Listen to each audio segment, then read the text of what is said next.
Greetings, Star Wars toy fans. This is Jim. Thanks again for taking the time to stop by my channel. Well, as we are progressing through the vintage Kenner toys of Return of the Jedi, today's focus happens to be the B-Wing. It was during this time period from 1983 to 85 that Kenner produced some of the coolest ships from the movies. When you think about the only letter ship that had been produced was the X-Wing back in 1978. Now we got three letters. We got the Y-Wing in 83 and the B-Wing in 84, and then we got the A-Wing in 85. And I would have to say that probably the B-Wing is my least favorite of the four ships, the Y-Wing being my favorite. A lot of people think it's really cool, but I guess I just never really did much for me, especially for the fact that it didn't resemble letter B. But we'll get into more of the description as to why it was called that, which some of you guys already know. You're more knowledgeable on this than I am.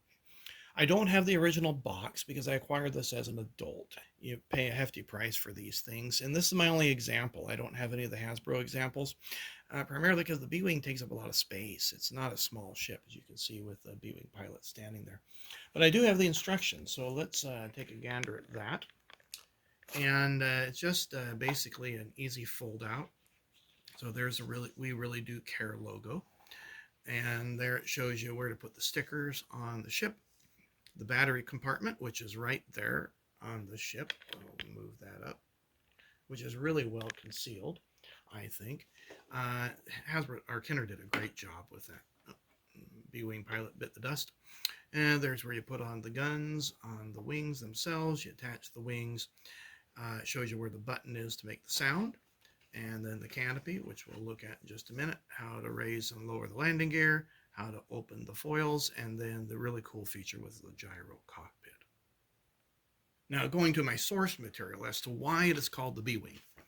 I have here the Star Wars Technical Journal, which was produced by Starlog, and this came out in 1993, I think, is what the copyright is on that, 1994. And then I have the Star Wars Encyclopedia, which came out in 97. Neither of these give a great explanation. Of course, through the Clone Wars, we learned that it's called B-Wing for Blade Wing. But that wasn't even revealed in any of this. I could bore you by reading through all of that, but it doesn't even mention that in here. Now, what's interesting is when we look at the B-Wing in the encyclopedia, it says that, where was it? Oh, here it is. About midway on wing, two airfoils extend out during combat, giving the ship the appearance of a cross, or with some imagination, the letter B. Yeah, you'd have to use quite the imagination for that. But as we know now, it's called the Blade Wing. That's why it gets the letter B.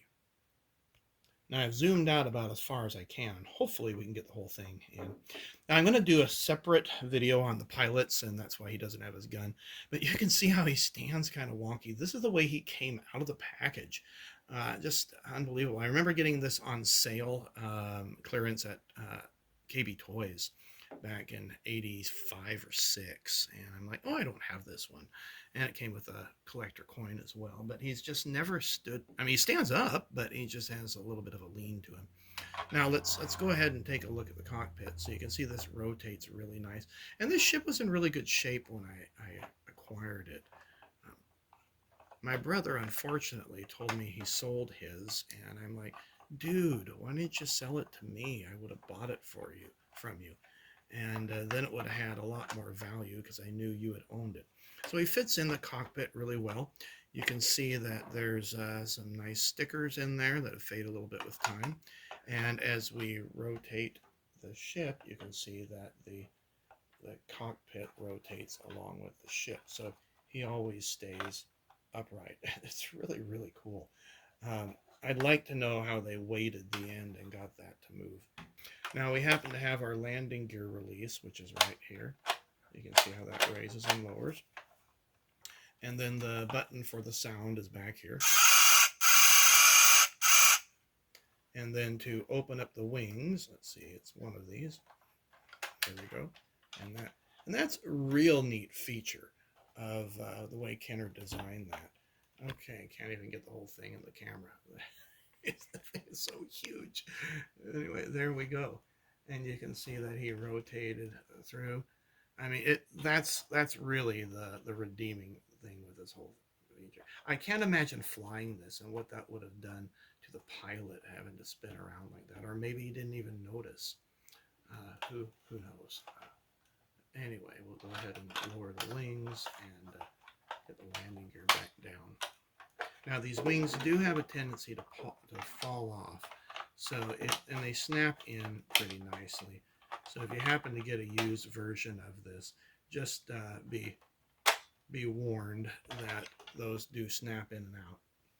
Well, I hope you enjoyed this video and found it informative, and if I had more to compare to, I certainly would do that. Please subscribe to the channel and give this a thumbs up if you like it, and we'll see you on a future video.